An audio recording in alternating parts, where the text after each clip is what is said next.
Hello viewers, स्वागत है आप सभी का मेरे यूट्यूब चैनल स्कूल ट्यूशन गुरुजी में।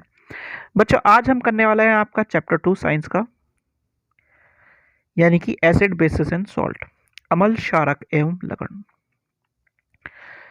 बच्चों, ये चैप्टर आप क्लास 7th में पढ़ चुके हैं और आपने इसके बारे में कई चीज़ें पढ़ी थी उस टाइम पे। आज हम थोड़ा सा उसी का एक एडवांस रूप पढ़ने वाले हैं। तो सबसे पहले तो ये समझ लीजिए कि हम क्या करते हैं, डिफरेंट टेस्ट के हिसाब से, यानी डिफरेंट उसके जो स्वाद है अलग अलग चीज़ों के भोजन के, उसके हिसाब से हम किसी चीज़ को खट्टा, मीठा या नमकीन इस तरीके से बताते हैं।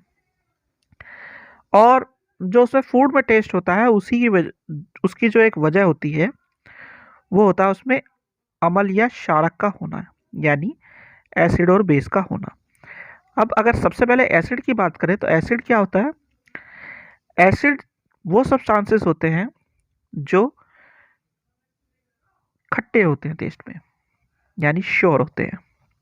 अब ये क्या करते हैं बच्चों, ये ब्लू लिटमस पेपर को रेड में टर्न कर देते हैं, यानी कि नीले लिटमस पेपर को लाल में बदल देते हैं और मेटल में क्रोजन जा या फिर संरक्षण जो है वो उसे करते हैं।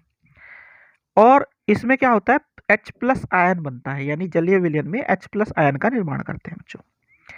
दूसरा आता है बच्चों बेस। हमारा बेस क्या होता है, ये बिटर टेस्ट के होते हैं थोड़े से, यानी थोड़े से कड़वे स्वाद के होते हैं। ये लाल लिटमस पत्र को नीले में बदलते हैं। ठीक है बच्चों। अब ये जो होते हैं बेसिस यानी क्षारक, वो क्या करते हैं, OH- आयन बनाते हैं और ये थोड़े स्लिपरी से होते हैं, साबुन जैसे होते हैं, चिकनाहट प्रतीत होती है इसमें। ठीक है बच्चों। अब इनका उपयोग कई तरीके से होता है। ठीक है। आखिरी आता है बच्चों आपका लवण या सॉल्ट। ये वो चीजें होती है, यानी वो कंपाउंड होते हैं जो एसिड और बेस के एक्शन से बनते हैं, जैसे कि आपका NaCl हो गया या और CuSO4 हो गया। अब बात आती है कि हम इन चीजों को कैसे पहचानें कि कौन सी चीज एसिड है, कौन सी चीज बेस है, कौन सी चीज आपकी सॉल्ट है, यानी कि लवण कौन से हैं, अम्ल कौन से है, क्षारक कौन से। इस चीज को समझने के लिए या जानने के लिए हम चीज जो उपयोग करते हैं वो करते हैं उपयोग सूचकों का, यानी इंडिकेटर्स का। इंडिकेटर क्या है, ये स्पेशल टाइप ऑफ सब्सटेंसेस हैं which are used to test whether substances acidic और बेसिक, यानी कि एक स्पेशल चीज या विशेष प्रकार के पदार्थ जिनका उपयोग हम किसी चीज को अम्ल है या क्षारकीय है उसके परीक्षण को करने के लिए कहते हैं। ये वो कहलाता है सूचक या इंडिकेटर बच्चों। अब इंडिकेटर 3 तरीके के होते हैं बच्चों, नेचुरल यानी प्राकृतिक, सिंथेटिक यानी संश्लेषित, और तीसरा होता है आपका ऑल्फैक्टरी यानी गंधीय सूचक बच्चों।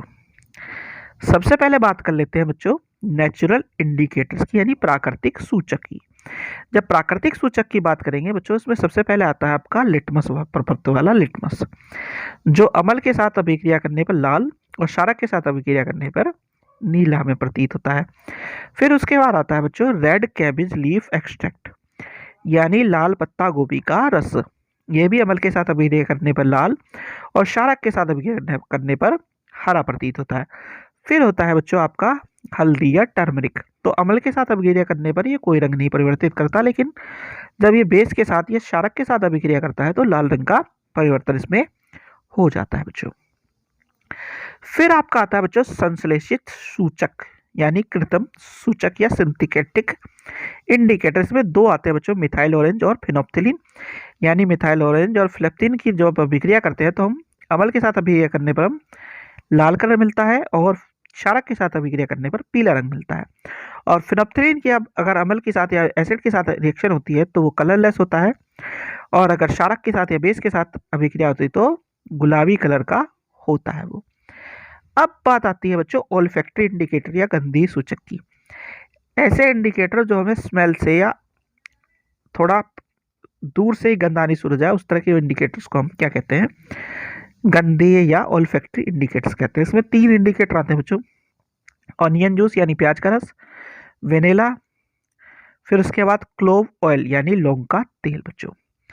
अब अमल के साथ क्रिया करने पर क्या होगा, इसकी जो कैरेक्टरिस्टिक स्मेल है वो आपको बहुत तेज आएगी, लेकिन क्षारक के साथ अभिक्रिया करने पर कोई स्मेल नहीं आएगी प्याज के रस की बच्चों।